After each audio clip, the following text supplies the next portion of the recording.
أكبر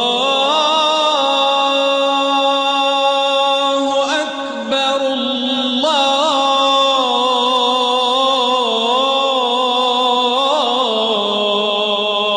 أكبر. السلام عليكم ورحمة الله وبركاته. الحمد لله رب العالمين وبه نستعين على أمور الدنيا والدين، والصلاة والسلام على أشرف الأنبياء والمرسلين نبينا وحبيبنا محمد وعلى آله وصحبه أجمعين. أما بعد، ikhwani wa akhawati, sahabat-sahabat muslimin muslimat yang dimuliakan oleh Allah Subhanahu wa taala. Kita kembali melanjutkan kajian tematik kita di mana kita membahas 20 cara untuk mendapatkan limpahan rezeki dari Allah Subhanahu wa taala. Kita telah membahas cara yang pertama, yaitu dengan menjaga ketakwaan dan rasa takut kita kepada Allah Subhanahu wa taala. Cara yang kedua adalah dengan kasratul istighfar, dengan memperbanyak istighfar, memperbanyak permohonan ampun kita kepada Allah Subhanahu wa taala. Ini adalah cara yang kedua yang dianjurkan, disyariatkan kepada kita oleh Allah Subhanahu wa taala agar kemudian kehidupan kita berlimpah rezeki. Dasar dari cara ini adalah firman Allah Subhanahu wa taala di dalam surah Nuh ayat 10 sampai 12. Kata Allah Subhanahu wa taala menyampaikan apa yang pernah disampaikan oleh Nuh kepada kaumnya. Faqultu astaghfiru rabbakum innahu kana ghaffara yursilis samaa'a 'alaikum midrara wa yumdidukum bi amwali wa banin wa yaj'al lakum jannati wa yaj'al lakum anhara. Faqultu astaghfiru rabbakum, maka aku pun berkata, maksudnya Nuh alaihi salam berkata, menyampaikan kepada kaumnya, istaghfiru rabbakum, mohon ampunlah kalian kepada Tuhan kalian, beristighfarlah kalian kepada Tuhan kalian. Innahu kana ghaffara, sesungguhnya Dia Allah itu ghaffar, maha pengampun. Yursilis samaa'a 'alaikum midrara, Dia akan mengirimkan kepada kalian langit, di mana langit itu akan midrara, akan menurunkan hujan dan menurunkan rezeki untuk kalian.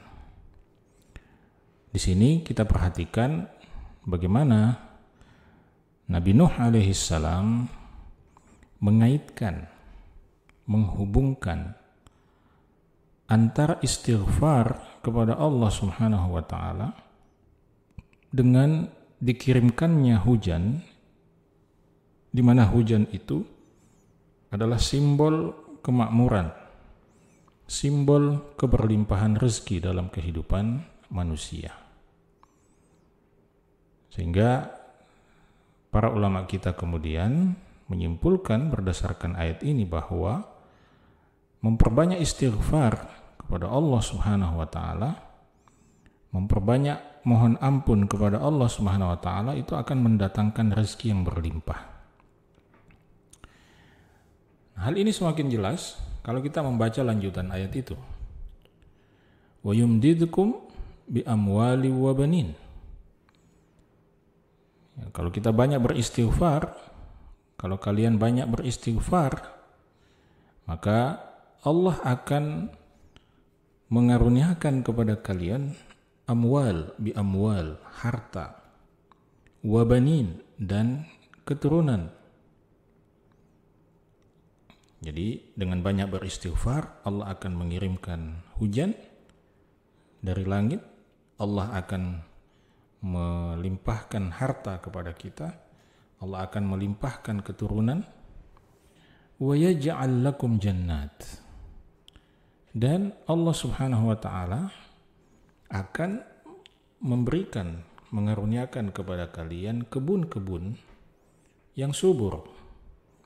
Wa yaj'al lakum anhara, dan Allah Subhanahu wa taala akan memberikan kepada kalian sungai-sungai.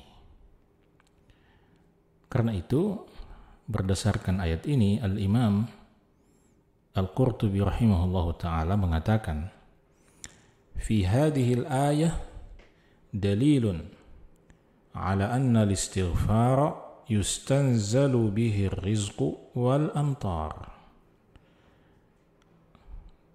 Ayat ini, kata Al-Imam Al-Qurtubi, menjadi dalil yang menunjukkan bahwa istighfar itu bisa dijadikan sebagai media, bisa dijadikan sebagai cara, dijadikan jalan untuk meminta kepada Allah agar Allah menurunkan rezeki dan hujan kepada kita.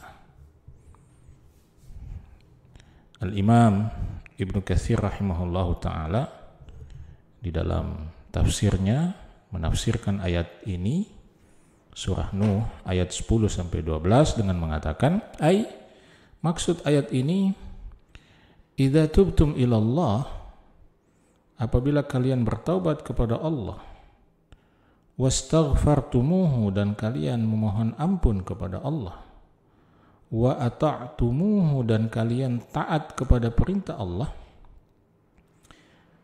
kathurar rizqu alaikum, akan banyaklah, akan berlimpahlah rezeki untuk kalian, wa asqakum min barakatis sama, Allah akan memberikan kalian minum dari keberkahan-keberkahan langit, wa ambata lakum min barakatil ard, dan Allah akan menumbuhkan untuk kalian keberkahan-keberkahan bumi, wa ambata lakumul zar'a, dan Allah Subhanahu wa taala akan menumbuhkan tanaman-tanaman untuk kalian, wa adarra lakumud dar'a, dan Allah akan melimpahkan air susu, maksudnya air susu dari hewan-hewan yang kita perah susunya. Karena itu, dengan penjelasan ini, sahabat-sahabat sekalian, jelas sekali bahwa para ulama kita sepakat berdasarkan ayat ini untuk menetapkan bahwa siapapun yang ingin berlimpah rezekinya di dunia ini, maka dia harus banyak beristighfar, banyak mohon ampun kepada Allah Subhanahu wa ta'ala. Karena itu ada sebuah kisah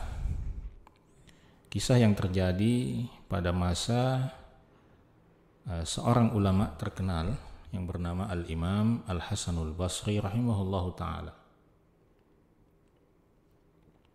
Pada suatu waktu ada orang yang datang kepada Al-Imam Al-Hasanul Basri rahimahullah mengadu, mengeluhkan minimnya air hujan yang turun sehingga dia kesulitan untuk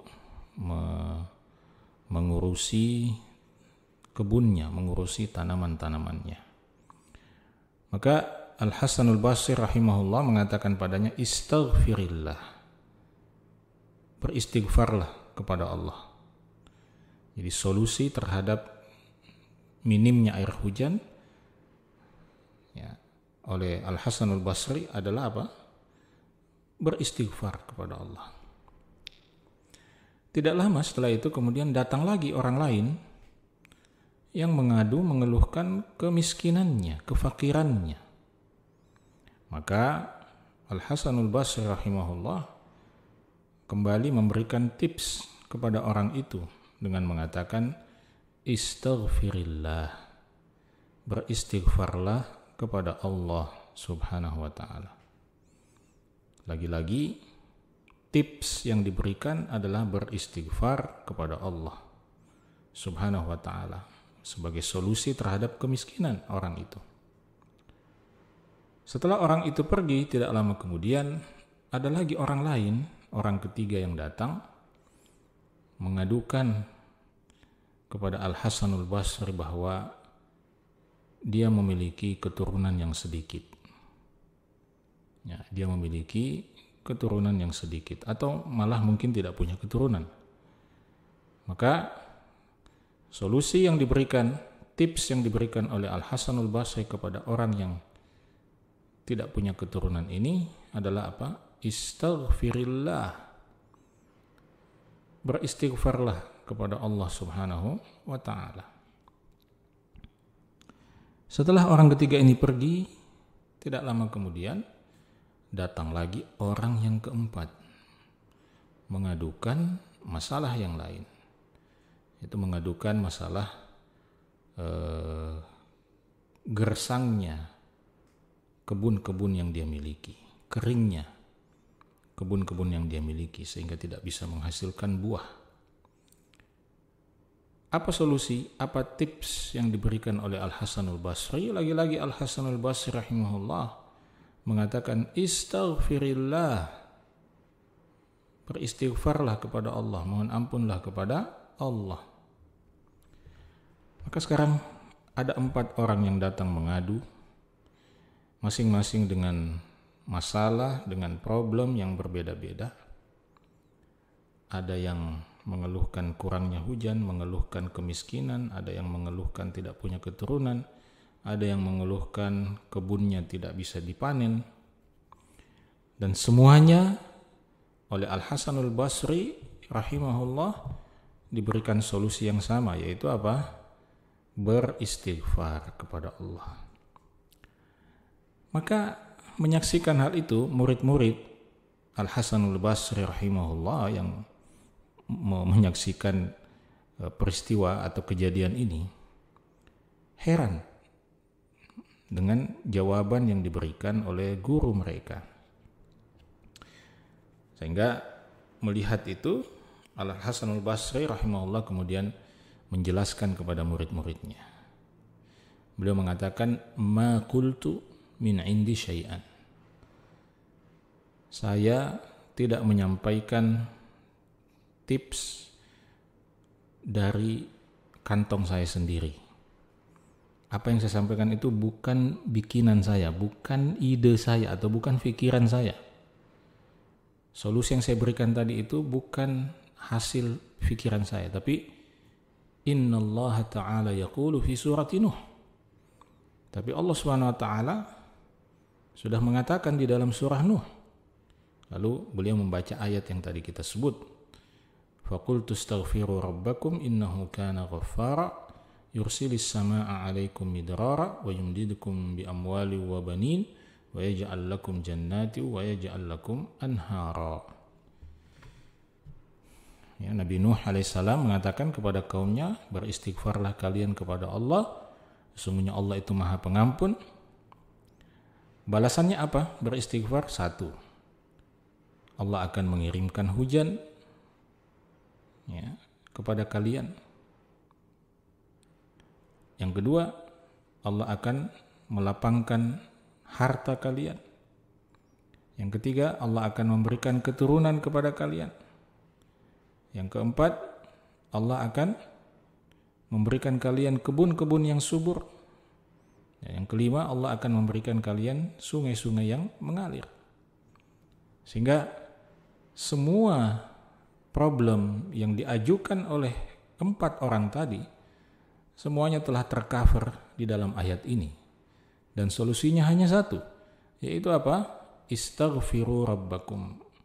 Mohon ampunlah kalian, beristighfarlah kalian kepada Tuhan kalian.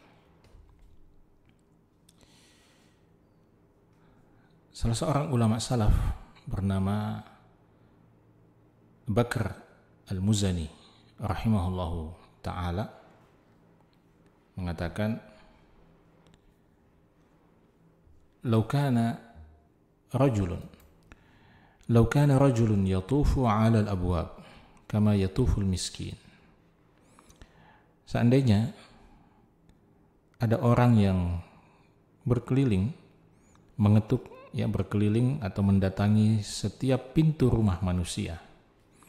Seperti yang dilakukan oleh seorang miskin. Hanya bedanya, orang miskin atau peminta-minta itu kalau berkeliling ke rumah-rumah orang, mereka mengetuk untuk meminta sedekah. Tapi orang yang dimaksud ini berkeliling bukan untuk meminta sedekah. Dia berkeliling sambil mengatakan istaghfiruli. Beristighfarlah, mohon ampunkanlah aku kepada Allah Subhanahu wa ta'ala. Jadi kalau ada di antara kita yang keliling rumah tetangga misalnya ya, kemudian kita mengetuk pintu rumah tetangga, lalu ketika dibuka, kita bukan minta uang, kita bukan minta sedekah, tapi kita minta tolong beristighfarlah untuk saya. Maksudnya mintalah kepada Allah supaya Allah mengampuni saya. Kalau kita berkeliling rumah-rumah orang untuk itu, kata Bakr al-Muzani, lakana nauluhu an yuf'al. Maka pasti rezeki yang dia dapatkan itu jauh lebih banyak, jauh lebih berlimpah daripada kalau dia berkeliling rumah untuk mengatakan tolong berikan sedekah kepada saya. Jadi maksudnya, daripada Anda keliling meminta-minta ke rumah-rumah orang lain, lebih baik Anda keliling untuk meminta kepada orang-orang itu agar mereka memohon ampunkan Anda kepada Allah Subhanahu wa ta'ala. Kenapa? Karena rezeki yang Anda dapatkan dari istighfar itu akan pasti jauh lebih banyak, jauh lebih berlimpah daripada apa yang Anda dapatkan hanya dengan meminta-minta. Itulah sebabnya Nabi kita Muhammad sallallahu alaihi wasallam biasa beristighfar dalam satu hari sebanyak 100 kali. Dan beliau mengatakan, tuba liman wajada fi sahifatihi istighfaran katsira. Beruntunglah orang yang kelak mendapati dalam catatan amalnya banyak sekali istighfar. Beruntunglah manusia, beruntunglah hamba yang ketika diperiksa catatan amalnya, maka di situ tertulis banyak sekali amalan istighfar yang pernah dia lakukan. Maksudnya apa? Maksudnya orang ini beruntung karena akan mendapatkan rezeki berlimpah di dunia dan juga rezeki yang berlimpah di akhirat. Maka sahabat-sahabat sekalian, mulai sekarang jangan malas beristighfar. Pada setiap aktivitas kita usahakan daripada lisan kita menganggur, lebih baik kita gunakan untuk beristighfar kepada Allah Subhanahu wa ta'ala. Hanya saja para ulama memberikan catatan tentang istighfar ini, bahwa istighfar yang dimaksud di sini bukan sekedar istighfar dengan lisan saja. Istighfar yang dimaksud di sini bukan sekedar kita beristighfar dengan bilangan jumlah yang banyak, tetapi istighfar di sini harus diikuti dengan hadirnya hati. Hadirnya hati yang merasa begitu banyak melakukan dosa. Jadi kita beristighfar dengan perasaan hati bahwa kita memang punya banyak dosa. Terhalanginya rezeki kita itu disebabkan karena banyaknya dosa yang kita lakukan. Maka kita minta kepada Allah supaya dosa itu diampuni. Beristighfarlah dengan, kalau perlu dengan menghadirkan tangisan, penyesalan terhadap dosa dan maksiat yang kita lakukan. Kemudian diikuti dengan tekad yang bulat untuk bertaubat dan tidak lagi mengulangi. Penyesalan terhadap apa yang kita lakukan dan kita bertekad untuk tidak mengulangi. Maka jangan beristighfar dengan jiwa yang pongah, jiwa yang sombong, jiwa yang takabur.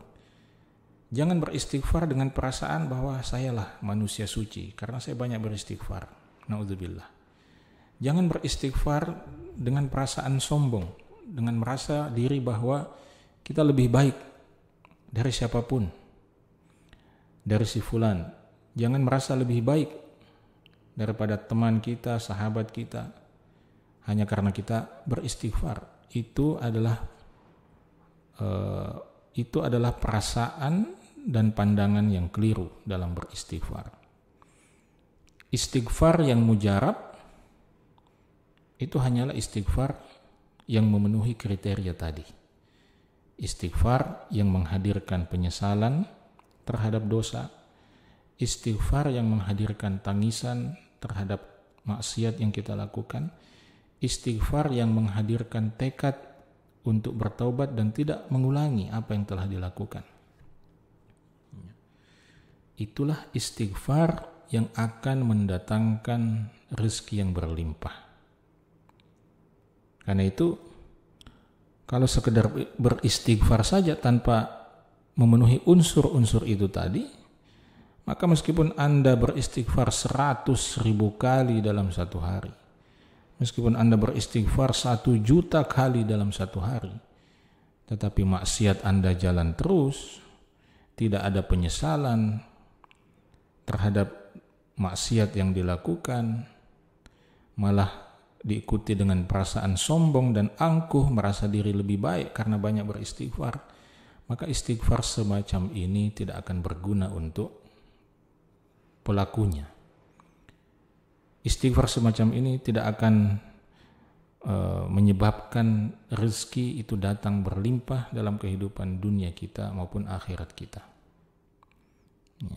Maka ini catatan penting yang perlu untuk kita perhatikan, sahabat-sahabat sekalian yang dimuliakan oleh Allah Subhanahu wa taala. Ada satu kisah, ada seorang laki-laki yang hidupnya dipenuhi dengan hutang. Ya, hutangnya sudah begitu banyak, ya, hutangnya begitu menumpuk. Sehingga karena hutang yang banyak itu dia tidak bisa lagi tidur dengan tenang. Hari-harinya dipenuhi dengan kesedihan, malam-malamnya dipenuhi dengan kegelisahan. Ya, dan itu semakin menjadi-jadi ketika dia dituntut, diminta untuk segera melunasi hutang itu, ya, paling lambat selama 24 jam. Maka pada satu malam dia bangun untuk sujud kepada Allah, untuk berzikir, untuk beristighfar kepada Allah. Dia menangis kepada Allah dengan penuh penyesalan. Dan ketika pagi hari tiba, Allah Subhanahu wa taala mudahkan urusannya. Allah hilangkan kesedihan, kegelisahannya, dan Allah Subhanahu wa taala berikan solusi, ya, sehingga kemudian hutangnya bisa dilunasi. Nah, tentu laki-laki ini melakukan itu semua dengan penuh keyakinan bahwa tidak ada yang bisa memberikan solusi bagi kesulitannya kecuali Allah. Dia punya keyakinan bahwa yang menyebabkan dia terjatuh dalam kesulitan itu adalah dosa-dosanya dan maksiatnya. Karena itu kemudian dia menyelesaikan persoalan ini dari inti masalahnya. Dengan cara apa?